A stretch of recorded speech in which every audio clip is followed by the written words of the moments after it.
Welcome back to my channel, guys. Today is going to be a really exciting video because I've never actually done this on my channel, but today I'm going to be talking about sociology, what it is, giving you a brief rundown, and all the details you're going to need if you are interested in studying sociology, which is probably why you clicked on this video.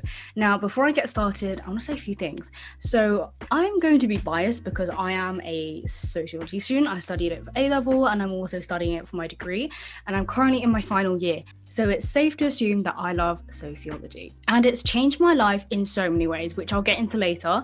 But just so you know that this video is not going to be unbiased. But if you want to see my experience and my experience on my course, all the modules and things, studying sociology at the University of Bath specifically, then check out this video. But let's get going with today's video.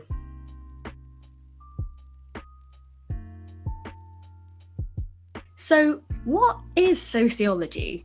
One of the founding fathers of sociology, Emile Durkheim, would say that it's the study of social facts, whilst a highly reliable source, aka Wikipedia, says that sociology is the study of society, human social behavior, patterns of social and relationships, social interaction, and culture that surrounds everyday life. And the Uni of Bath describes it as the social processes and forces that shape our lives, aka as opposed to just individual or psychological explanations. Sociology is such a broad discipline that it is really hard to nail down like a concise one-liner definition of it, but for me it really is about the processes and the structures as well as the individual and interpersonal interactions. So it is really a holistic view of society, and sociology is often categorized under the umbrella of social sciences.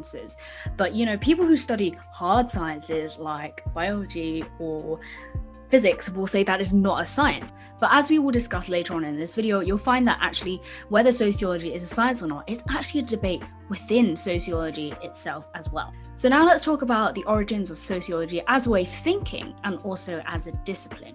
The fathers of sociology are most often cited as Emile Durkheim, Max Weber, Karl Marx, and also Talcott Parsons. And it is rooted in Western philosophy, like the thinkers Plato, Aristotle, etc., etc. Sociology emerged as a discipline specifically around the time of the Enlightenment, and this is specifically as a social science. This was spearheaded by people like Adam Smith and Comte. And around that time of the Enlightenment, there was an obsession with objectivity, science, facts, and all of that, which I have some thoughts about, but I will share that with you later around the debate of subjectivity versus objectivity. And during that time, they were really caught up in trying to prove that sociology was a science and try to establish it alongside the more traditional sciences like biology or physics or chemistry.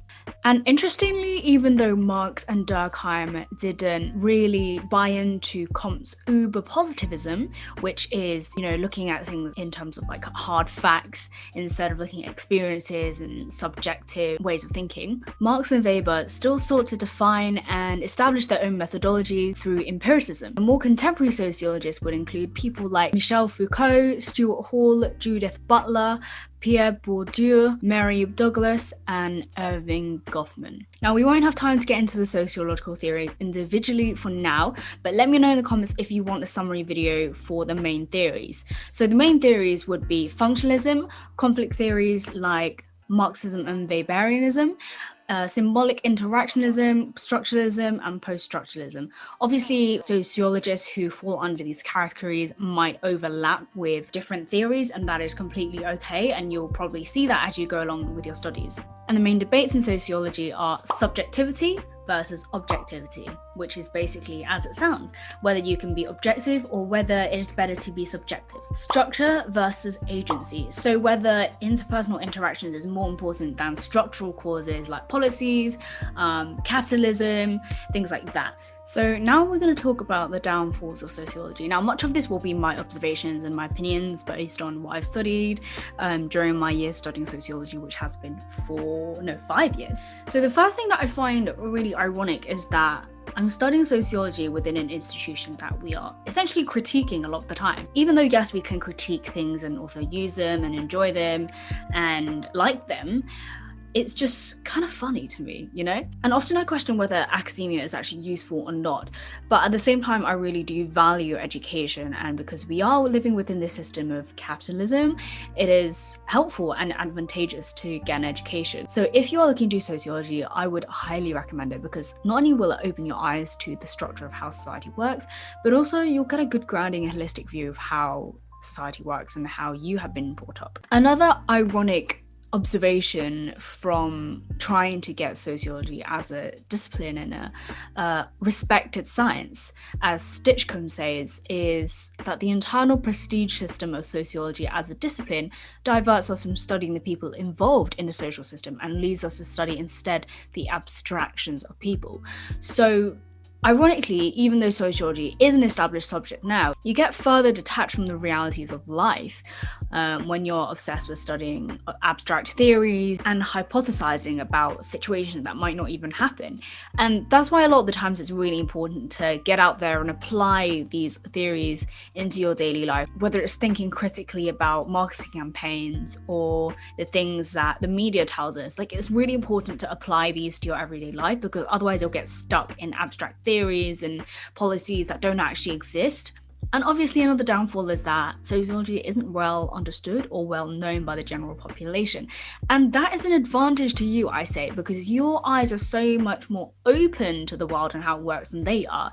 And this is not something to be like, oh, I'm better than you, but it's just that you can assist them to see the realities of life and the structures of society that we live within. So you can connect the dots between racism, sexism, classism, whatever it is, and join it together in your head to form a bigger picture of how the world works, rather than critiquing these issues from a siloed approach, right? You want to be holistic and connect the dots, because otherwise it just doesn't really make sense, and people are going to be like, oh, but what about this issue and this issue? No, we got to look at these issues together. And in terms of trying to be objective, personally, I think that objectivity is impossible, and that's one of the reasons that I stated my biases at the beginning of this video, that I'm actually a sociology student. I am going to be biased in this video, because if I'm trying to tell you that I'm not biased, like, what? You know, you're going to question me, right? And in fact, it's actually advantageous in some situations to bring out your experiences of the world. And as Swinchwood says, it seems most improbable that an automatic conversion to unsullied objectivity about human society occurs simply because of increasing specialization and sophisticated techniques of data gathering. For as soon as sociology attempts reintegration of its limited empirical findings with a conception of society as a whole and as a process, then the work becomes problematic. So what he's trying to say here, that just because we've got better methods of gathering data doesn't mean that we're suddenly unbiased, right? As sociologists and social researchers, we are first human. And as humans, we have experiences, we have pains, we have hurts and worries, right? And all of these are going to seep into our research. And that is why when you're doing research, it's really important to state your limitations and your own reflexivity and reflections on your position in relation to the research that you are doing. So for example, your dissertation. And because these biases obviously affect our work, why pretend it isn't there, right? Unless it's problematic and you have to hide it, which in some cases, there are. Another downfall to sociology, that it is very white and very Eurocentric, but it is slowly looking different now, especially as universities and lecturers are realizing that this is an issue and we need to decolonize the curriculum. And so because obviously you are a student and you are independently working and independently doing your own research, you can bring lecturers and you can bring in scholars from different areas in the world and bring in different perspectives, which is really important. Lastly, I want to talk about how sociology changed my life. It made me realize how the world works, how the world really works, and it made it make sense. So for example, in school, in the UK at least, we have to wear school uniforms. We're not allowed to paint our nails, we're not allowed to wear excessive makeup, excessive piercings, tattoos, and we're not allowed to wear our skirts, higher than the knee or something like that, And it just didn't make sense. Since when did our nail polish affect our way of studying? Which, in fact, it doesn't.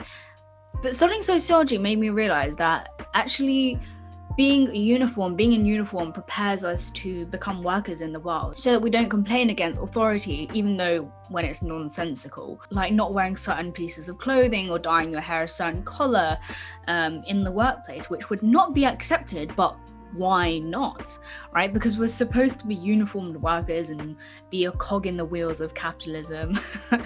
And yeah, it just made me realize a lot of things, and it just made the world make a lot more sense.